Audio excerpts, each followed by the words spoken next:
this is Bobby. Hey loves, this is Bobby, and I am here with another video.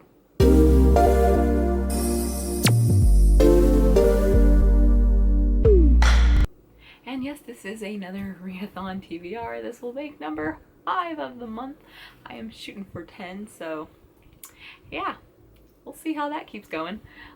This is one of the ones though that I was really excited to take part in. I knew I wanted to do it as soon as I found out about it. And that is the Latinx-a-thon, which takes place September 15th through the 24th.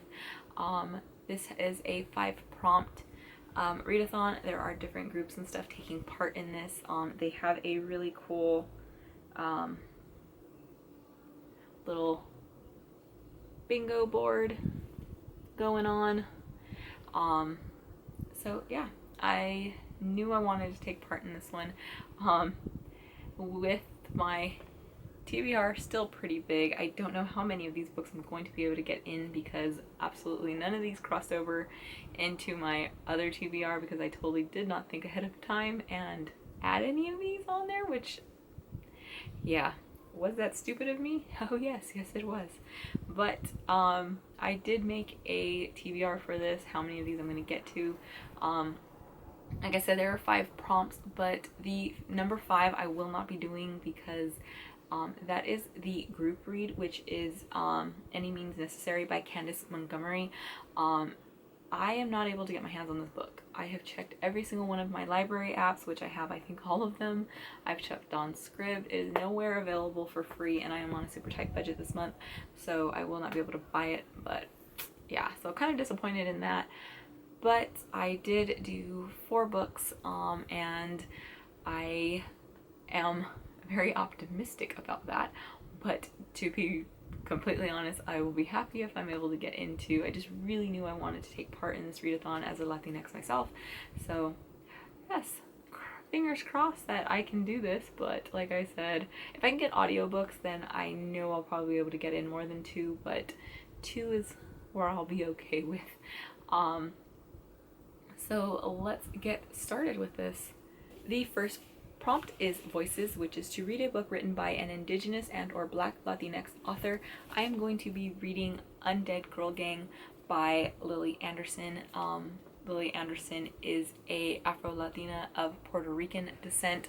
I've had this book on my TBR cart for a while. I loved the cover. When I bought it, I didn't know what it was about. It was a total cover buy. It just looked cool and it had like an awesome name. So yeah, but this follows the story of a girl named Mila who her best friend, along with I don't know if it's one or more of the popular girls, end up dead. Everyone believes that they had some kind of suicide pact, but Mila does not believe that. She doesn't believe her best friend would kill herself, so she decides to turn to Wicca to bring her best friend back from the dead and hopefully be able to solve her murder. This sounds like so much fun. The main character is a plus-size Latinx, which hells yes, thank you. Like I said, since I'm trying to get to at least 2 of these, this is like number 1 on the list that I want to get to. I've been dying to read this one. It just sounds so much fun. So yes. Number 2 is Latina Dad, which is to read a book written by an intersectional Latinx author. I am going to be going with We Unleash the Merciless Storm by Taylor K. Mejia. This is the 2nd book in a series. Book 1 is We Set the Dark on Fire, which I read last month and I absolutely adored it. I loved it so much. So I knew I wanted to get in the sequel. Sadly, I do not own the physical copy. I will be getting my copy as an ebook or hopefully an audiobook through my library. This takes place in a world where it is heavily influenced by Mexican culture. It was just so awesome. This takes place in a dystopian world where every upper class household is made up of a husband and 2 wives. This goes along with the mythology that is built within the story, which I really liked as well. The first one is the Primera, who is the no-nonsense wife. She's the one that runs the household, deals with all the schedules and the help and everything. That is who our main character is, Danny. I absolutely adore Danny. The second wife is the segunda, who is the alluring childbearing wife.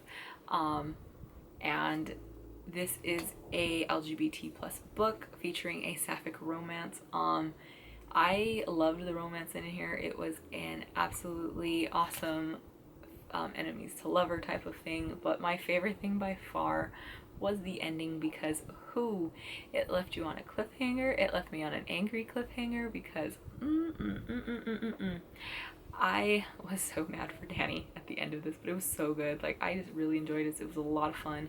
I am very, very excited to get into the sequel. I do not know what the sequel is about, because when it comes to sequels, well, any book I really don't tend to know what they're about going in, but when it comes to sequels, I really don't like to.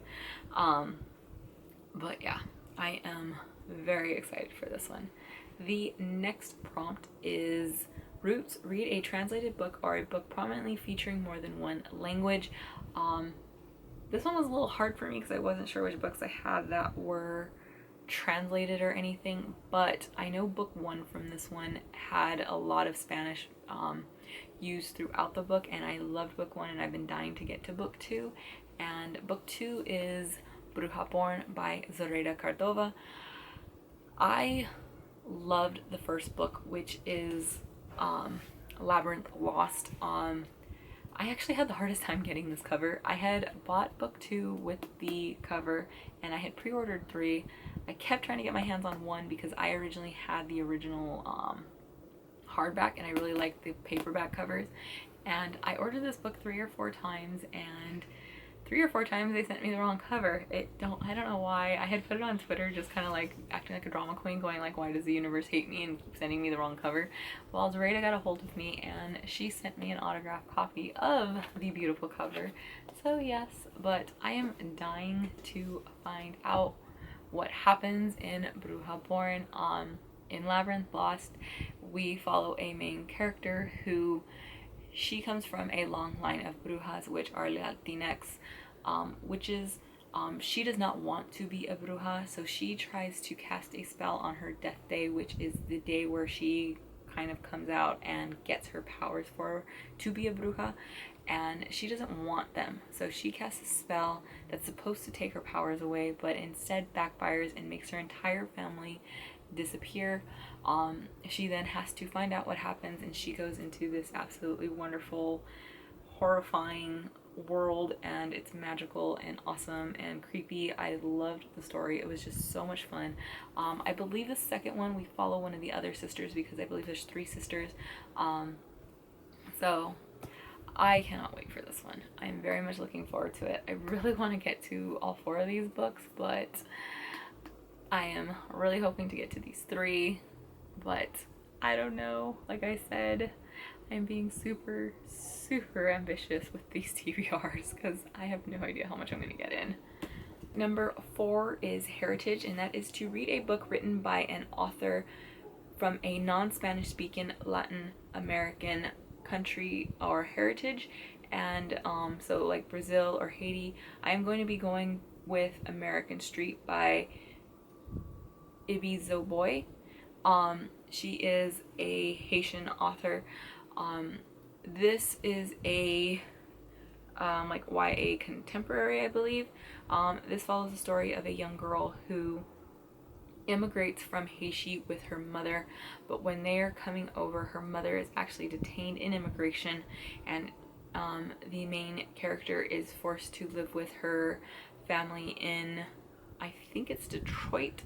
I don't have a physical copy of this one. I'll be getting the ebook from my library, but this one just sounded really, really interesting. It's very different from what I normally read, but I do try and add at least a few books out of my comfort zone into my TBRs, but this one just sounded really good. I don't think I've ever read anything by a Haitian author, so I think that'll be very, interesting to read, as well as following the story of this young girl who is, being brought to America and doesn't know anything and doesn't have her mom. Like, I'm already feeling terrified for this character. But it sounds really good, and I cannot wait to get to it. And then prompt number 5, which is the group book, which was Any Means Necessary by Candace Montgomery. Like I said, though, I will not be taking part in this one because I cannot find it. It's so weird. Like, it's not available through any of the library apps, and I have all of the library apps, so it's kind of irritating me. But yeah, so there we go. That's my TBR. I'm very excited to take part in this readathon.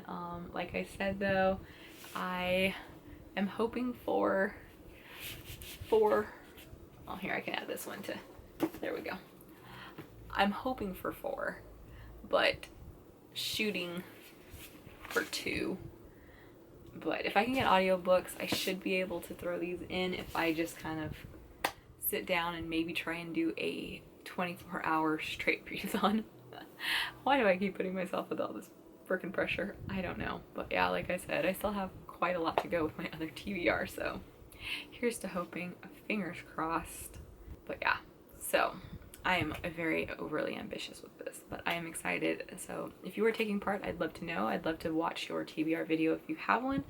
So thank you for watching. As always, don't forget to subscribe, and happy reading. Bye.